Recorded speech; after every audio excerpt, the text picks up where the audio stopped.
Quisiera repetir un dicho viejo español. Dios perdona siempre. Los hombres perdonamos de vez en cuando. La naturaleza no perdona más.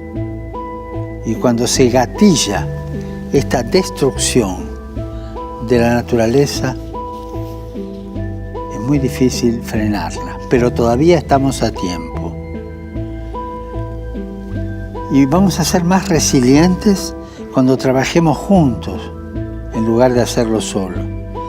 La adversidad que estamos viviendo con la pandemia y que ya en el cambio climático la sentimos, nos va a impulsar, nos tiene que impulsar a la innovación, a la invención, a buscar caminos nuevos.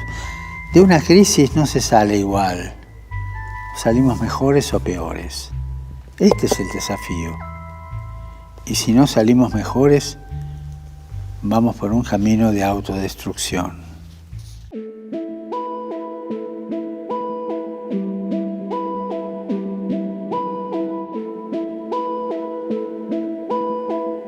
La domenica non è il giorno per cancellare gli altri giorni, ma per ricordarli, benedirli e fare pace con la vita. Fare pace con la vita. Quanta gente, tanta, che ha tanta possibilità di divertirsi e non vive in pace con la vita. La domenica è la giornata per fare pace con la vita, dicendo la vita è preziosa, non è facile. A volte è dolorosa, ma è preziosa. Sim, eu creio que a Bíblia deixa claro que nós devemos separar um dia para louvar a Deus e para descansar. E esse dia para nós é o dia da ressurreição de Cristo, o dia do Senhor, o primeiro dia da semana ou dia de domingo. E ele deve ser observado de forma em que nós possamos dedicá-lo ao serviço de Deus. Por isso que os símbolos de fé da Igreja Presbiteriana, a Confissão de Fé de Westminster e os dois catecismos, o maior e o menor, ele diz que nesse dia nós deveríamos nos abster das nossas ocupações e dos nossos interesses e dos nossos negócios. E tirar esse dia para santo repouso e para dedicação às coisas de Deus, a não ser para a realização daquelas obras necessárias e as obras de misericórdia, socorro ao aflito, alguma atividade que tem que ser feita para a preservação da vida, isso tudo nós podemos fazer. Mas aquilo que pode ser feito nos demais dias da semana, nós deixamos para os demais dias da semana, porque esse dia é um dia especial para nós, em que nós celebramos a ressurreição de Jesus Cristo. Ele é um símbolo, esse dia, do repouso eterno que Deus já preparou para nós.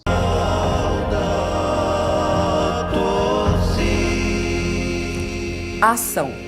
Este foi o enfoque do bloco anterior, baseado no 5º capítulo da encíclica Laudato Si.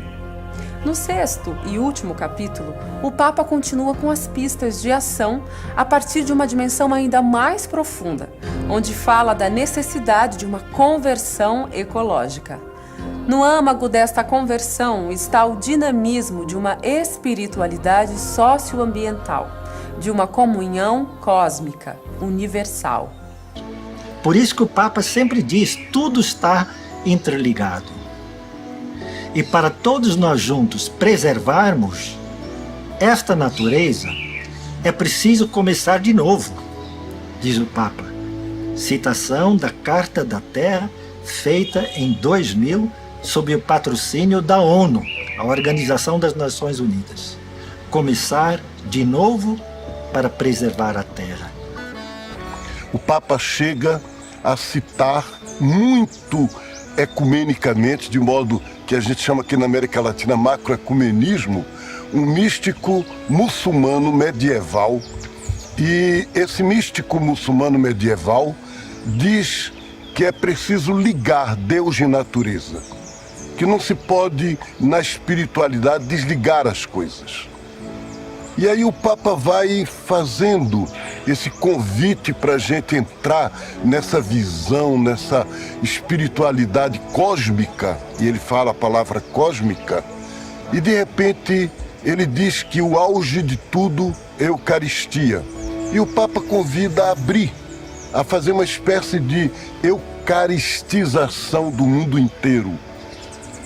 E aí lembra o Teilhard de Chardin, esse grande espiritual do século XX, e o Papa Francisco alude claramente a ele quando fala da missa sobre o universo, onde o que o Teilhard de Chardin celebra como Eucaristia não é apenas mais com pão e com vinho, mas é com tudo, com as árvores, com a natureza, com os animais, com as pessoas, com tudo.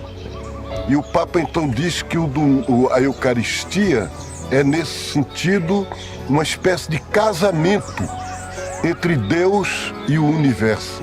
É uma maravilha. E é muito interessante porque aí ele retoma aquilo que se chama a dimensão ecológica do domingo. Na Bíblia, toda a cosmologia e a visão judaica é que o sábado, a dimensão sabática, não é apenas um dia de descanso, mas é um dia de amor, um dia de união com Deus.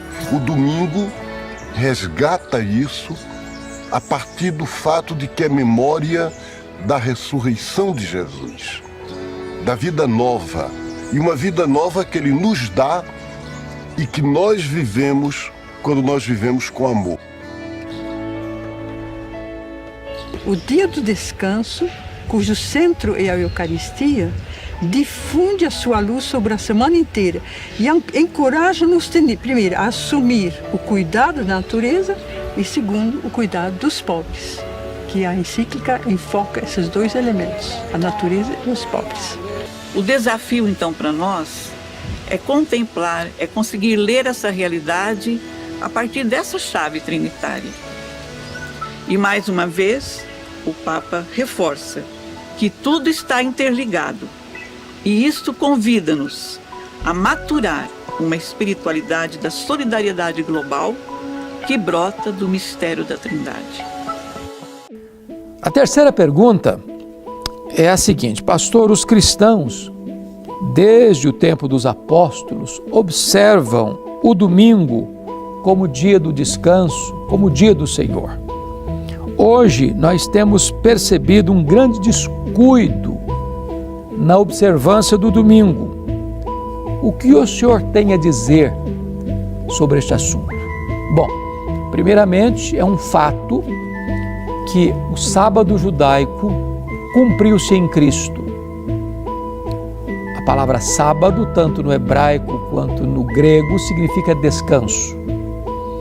E cessaram então todos os aspectos dos rituais, das leis cerimoniais, das leis levíticas, em Cristo, né? Hoje não temos mais a Páscoa judaica, temos a ceia do Senhor. Hoje não temos mais a circuncisão, temos o batismo cristão. Hoje não temos mais o sábado judaico, porque ele era a sombra da realidade que veio em Cristo. E então, com a ressurreição de Cristo, a Igreja Apostólica passou a reunir-se no primeiro dia da semana. Jesus ressuscitou no primeiro dia da semana. O Espírito Santo foi derramado no primeiro dia da semana. A igreja primitiva se reunia no primeiro dia da semana para celebrar a ceia. No primeiro dia da semana, Jesus apareceu a João na ilha de Patmos. E a partir então da Igreja Apostólica, passou a se observar o domingo e não mais o sábado judaico. É claro que hoje muitos cristãos, por influência do secularismo, pelo relaxamento do compromisso com Jesus, têm deixado de observar criteriosamente o dia do Senhor. A ordem de Deus e o princípio é o mesmo: você trabalha 6 dias e descansa num dia. Deus, que nos criou e nos conhece, sabe que isso é o melhor para nós. Há mais produtividade, inclusive, quando você descansa um dia em 7 dias. Porém, os cristãos precisam consagrar este dia para o seu descanso e para o seu culto e adoração a Deus e práticas de misericórdia. Quando o cristão abandona o culto público para ir para a praia, para ir para shows, para ir para o campo de futebol, para ir para tantas outras atividades de lazer, legítimas em outros dias, não estão dando um bom testemunho fazendo isso no dia do Senhor. Nós precisamos dedicar esse dia para o nosso descanso e para o nosso culto e adoração ao Deus da nossa vida. E essa ocasião que nós estamos vivendo, claro, a maior crise que a nossa geração já assistiu, tá bem, mas não lhe parece que é algo, pelo menos no grau que nós estamos vendo, de alcançar o mundo todinho, nunca aconteceu antes, aconteceu? Eu acho que não. A história fala de algumas pandemias, né? Gripe espanhola, peste negra. Me parece que elas estavam restritas à Europa. Elas não atingiam o mundo inteiro. Sem dúvida, a nossa geração não tinha passado por isso. E eu estou com aqueles pastores, pastor, que a semelhança dos antigos, sempre que acontece algo assim muito trágico, a gente pensa, Deus está disciplinando o mundo. Deus está disciplinando. E está, de alguma forma, mexendo com a igreja. Esse é o momento, não é momento de festa, esse é o momento de a gente falar o que Deus está querendo nos ensinar com essa pandemia. Pode ser o braço do Senhor. Eu lia há pouco tempo atrás o livro do Packer, Entre os Gigantes de Deus, que é um livro que fala do período lá dos puritanos.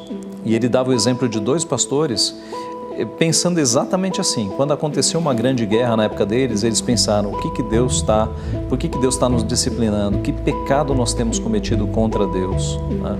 E não precisa ir muito longe para ver que o mundo evangélico de hoje, ele despreza muitos dos mandamentos de Deus, né? Inclusive a guarda do domingo, que é um mandamento esquecido. Quem é que guarda o domingo hoje no mundo evangélico? Pouquíssimos. A geração dos nossos pais e dos nossos avós davam muito valor a você no domingo não fazer nada, devotar-se às coisas de Deus. A geração atual esqueceu isso. O que é guardar o domingo, André? É você focar manhã, tarde e noite em exercícios devocionais. É você focar o seu dia nas coisas do Senhor. É você participar das atividades da igreja todas. É você não trabalhar nesse dia. É você nem pensar, é você descansar sua mente, não pensar em questões de trabalho, é descansar a tua mente. Então, você se devota ao Senhor o dia inteiro, você pratica obras de misericórdia, que é visitar pessoas doentes e questões assim, ajudar pessoas. E é também o descanso, né? Então, devoção, descanso do corpo e obras de misericórdia. Eu creio que a geração evangélica atual tem desconsiderado isso. Conheço alguns crentes que frequentam estádio de futebol. Em pleno domingo. Não deveria. Nós temos 6 dias para fazer as obras seculares, né? Deus, na criação, santificou o 7º dia. Nós sabemos que em Cristo, quando Cristo ressuscita e Ele é o Senhor do sábado, Ele pode fazer a mudança, a igreja passa a seguir, a guardar o 1º dia da semana, né? Então há coisas que a gente faz em 6 dias, mas esse dia é especial para nós nos concentrarmos nas coisas de Deus.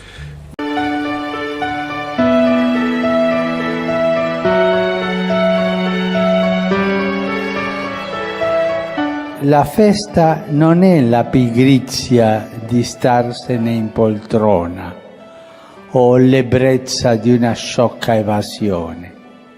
No, la festa è anzitutto uno sguardo amorevole e grato sul lavoro ben fatto. Festeggiamo un lavoro.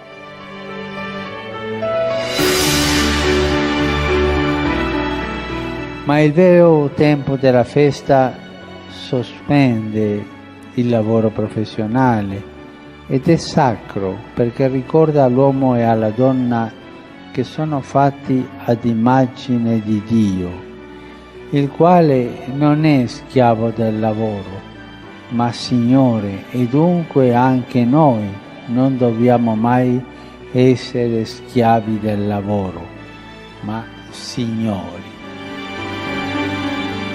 Sappiamo che ci sono milioni di uomini e donne e addirittura bambini schiavi del lavoro.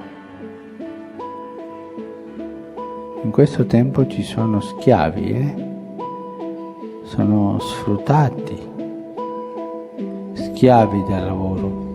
e questo è contro Dio e contro la dignità della persona umana. L'ossessione del profitto economico e l'efficientismo della tecnica mettono a rischio i ritmi umani della vita, perché la vita ha i suoi ritmi umani. Il tempo di riposo, soprattutto quello domenicale, è destinato a noi perché possiamo godere di ciò che non si produce e non si consuma, non si compra e non si vende. E invece vediamo che l'ideologia del profitto e del consumo vuole mangiarsi anche la festa. Anch'essa a volte viene ridotta a un affare, a un modo per fare soldi e per spenderli. Ma è per questo che lavoriamo?